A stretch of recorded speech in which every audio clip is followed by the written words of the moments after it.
Assalamualaikum warahmatullahi wabarakatuh. Perkenalkan, nama saya Ilya Satria Bakti.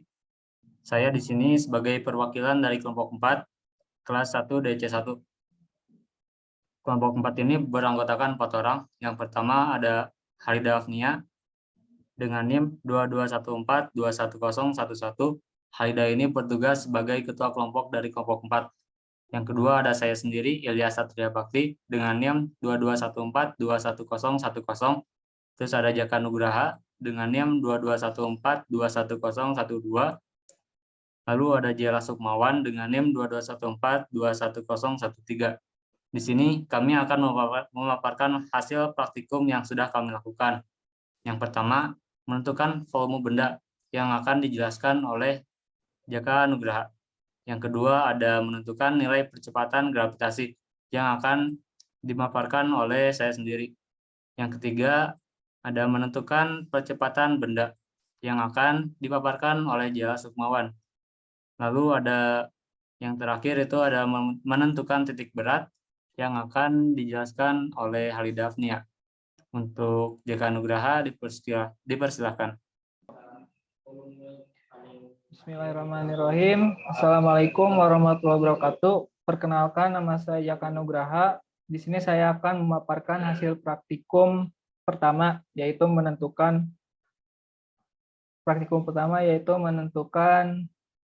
volume benda.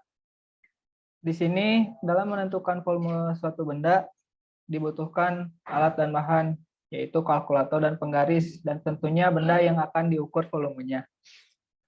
Teori singkat tentang pengukuran volume benda, menurut Zenius.net, volume adalah ukuran seberapa banyak ruang yang bisa ditempati dalam suatu objek.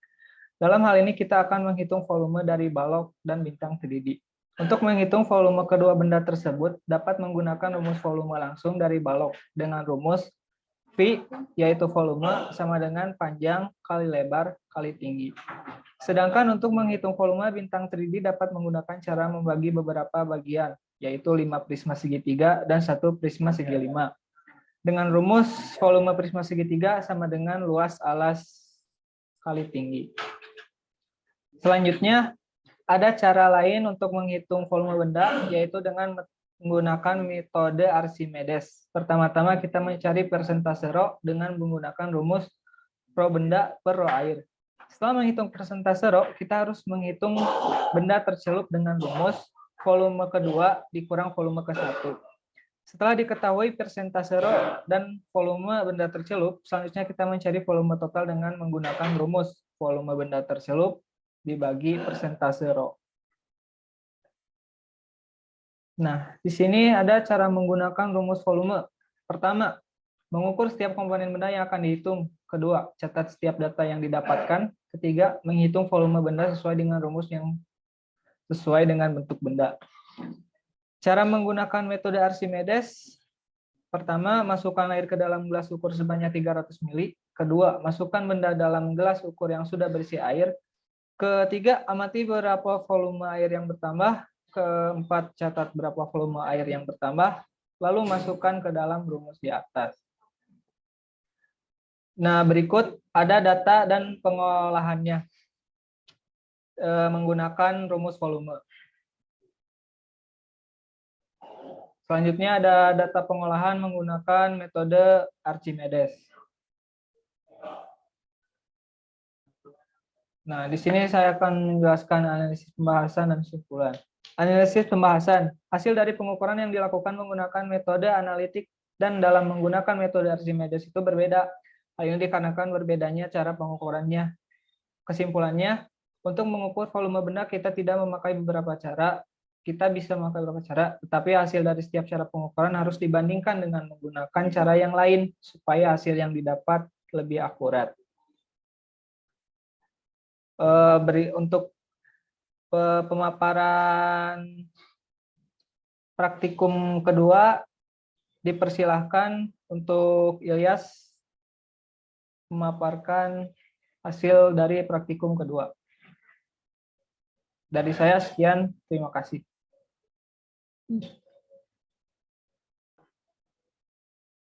Terima kasih Jaka atas paparannya. Sekarang saya akan menjelaskan materi praktikum 2 yang berjudul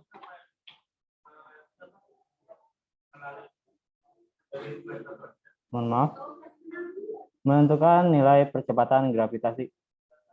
Alat dan bahannya yaitu 1. Bandul.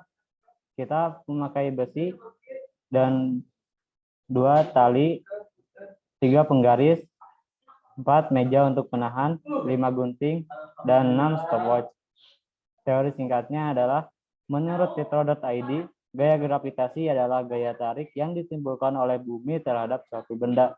Dalam Kamus Fisika karya Lurie Bramasti tahun 2012, gaya gravitasi juga dikenal sebagai gaya berat atau gaya tarik bumi. Salah satu contoh gravitasi dapat dilihat dari proses kerja bandul.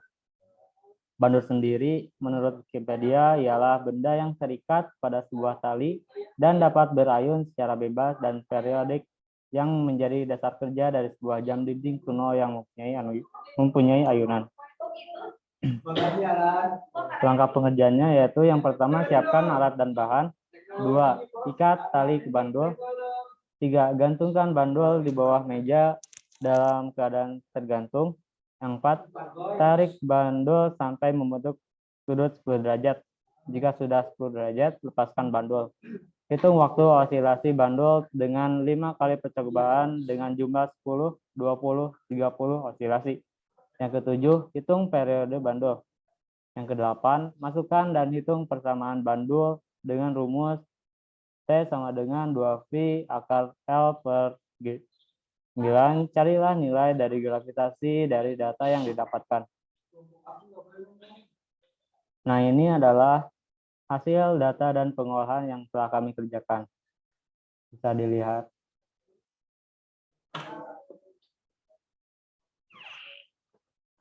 Analisis atau pembahasan dan kesimpulan. Analisis pembahasannya dari praktikum yang sudah kami lakukan, didapatkan bahwa rumus bandul bisa digunakan untuk mencari gravitasi yang terdapat di suatu daerah. Dari berbagai variabel yang paling mendekati adalah variabel 10 dengan waktu 14,19 second. Atau periode yang didapatkan sebesar 1,419 sehingga hasil akhir dari gravitasinya menjadi 9,793197226 meter per second kuadrat. Yang mana nilai tersebut mendekati nilai gravitasi yang diteliti ilmuwan yaitu 9,8 meter per second kuadrat. Memang secara nilai tidak akurat. Hal ini disebabkan berbedanya macam-macam variabel osilasi bandul dan variabel waktu. Nah, dari praktikum yang sudah kami lakukan, maka dapat disimpulkan bahwa salah satu cara mencari gravitasi bumi bisa diukur dengan menggunakan bandul dengan rumus periodenya. Untuk mendapatkan hasil pengukuran yang akurat, diperlukan alat yang akurat.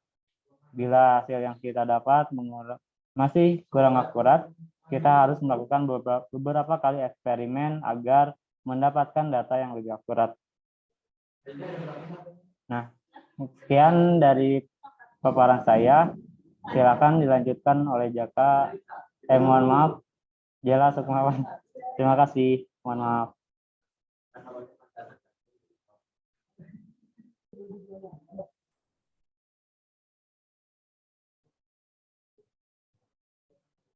Sebelumnya, terima kasih kepada Ilyas telah memberikan kesempatannya kepada saya. Assalamualaikum warahmatullahi wabarakatuh. Perkenalkan, nama saya Jela Sukmawan. Di sini saya akan melanjutkan pemaparan hasil praktikum selanjutnya yang berjudul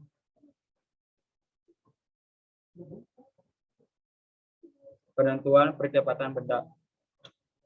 Pada praktikum kali ini, terdapat alat dan bahan yang kita gunakan yaitu mobil mainan.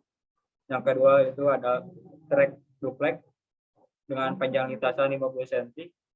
Lalu ada penyangga yang berbentuk sudut 4 derajat, 8 derajat, dan 12 derajat. Lalu ada stopwatch, kita menggunakan Android. Selanjutnya ada kamera untuk mendokumentasinya. Selanjutnya ada meja datar. Teori singkat. Dalam fisika, percepatan adalah perubahan kecepatan dalam suatu waktu tertentu. Umumnya, percepatan diamati sebagai gerakan suatu objek yang lebih cepat atau lebih lambat. Namun, percepatan adalah besaran vektor, sehingga percepatan memiliki besaran dan arah. Dengan kata lain, objek yang membelok biasanya, misalnya seperti mobil yang menikung, pun memiliki kecepatan juga. Selanjutnya yaitu langkah kerja. Langkah kerja pada praktikum kali ini yaitu pertama, siapkan alat dan bahan. Kedua yaitu ukur ketinggian trek sesuai segitiga siku dengan perbandingan sinus dikali panjang penggaris dengan 3 sudut yang berbeda, yaitu 8 derajat, 4 derajat, dan 12 derajat. Bukan sudut segitiga, namun sudut kemiringan jalur lintasan dengan meja.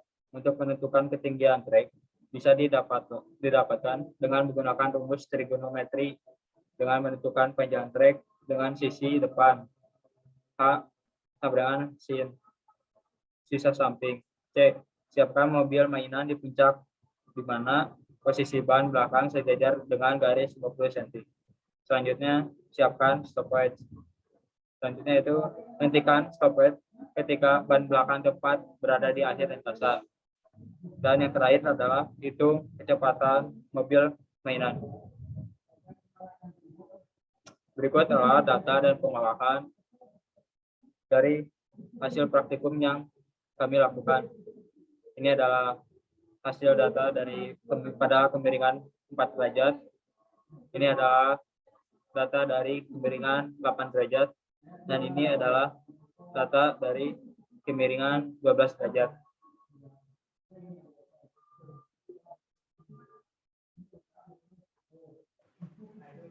Yang selanjutnya itu ada analisis dan pembahasan dan simpulan. Analisis atau pembahasan dari data yang kami dapatkan, durasi luncur yang tidak selalu sama, tetapi tidak terlalu jauh berbeda dari setiap percobaannya. Hal ini disebabkan karena pengaruh gaya gesek angin yang berubah-ubah. Yaitu pada kesimpulannya, percepatan mobil mainan dapat dihitung bila jarak, waktu tempuh, dan kemiringan lintasan diketahui. Nilai pasti percepatan mobil tidak dapat dilakukan dengan sekali percobaan saja, namun harus dilakukan beberapa kali agar hasilnya didapat akurat. Kemudian dapat diambil rata-rata durasinya. Ketinggian setiap lintasan dapat mempengaruhi percepatan. Hal ini dapat menunjukkan bahwa mobil yang meluncur di atas bidang miring menjadi gerakan GLBB dipercepat. Sekian dari pemaparan saya. Untuk materi selanjutnya akan dipaparkan oleh teman saya, Hilda. Waktu dan tempatnya saya persilakan. Sekian, terima kasih. Wassalamualaikum warahmatullahi wabarakatuh.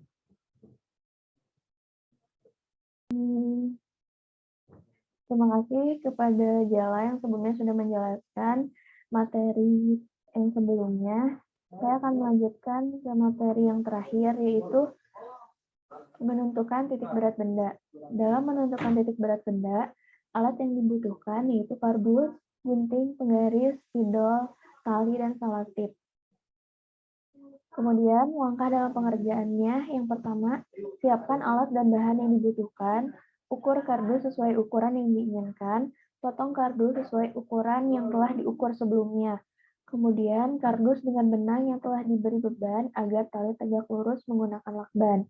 Luruskan tali secara vertikal dan tempelkan pada salah satu ujung kardus. Lakukan pengulangan pada sudut yang berbeda. Ukur titik potong garis, mendapat ukuran titik berat benda. Dan yang terakhir, catat data hasil pengukuran. Dan berikutnya, ini adalah data dan pengolahan yang kami lakukan. Analisis atau pembahasan yang pertama adalah data yang dihasilkan berdasarkan hasil dari eksperimen langsung, juga hasil pengukuran dengan cara menentukan terlebih dahulu titik potong garis yang kemudian akan dijadikan untuk perhitungan titik berat benda. Yang terakhir, simpulannya adalah titik berat benda dapat dihitung dari menentukan titik potong garis benda dengan gravitasi. Sekian dari kelompok kami. Mohon maaf apabila ada kesalahan. Wassalamualaikum warahmatullahi wabarakatuh.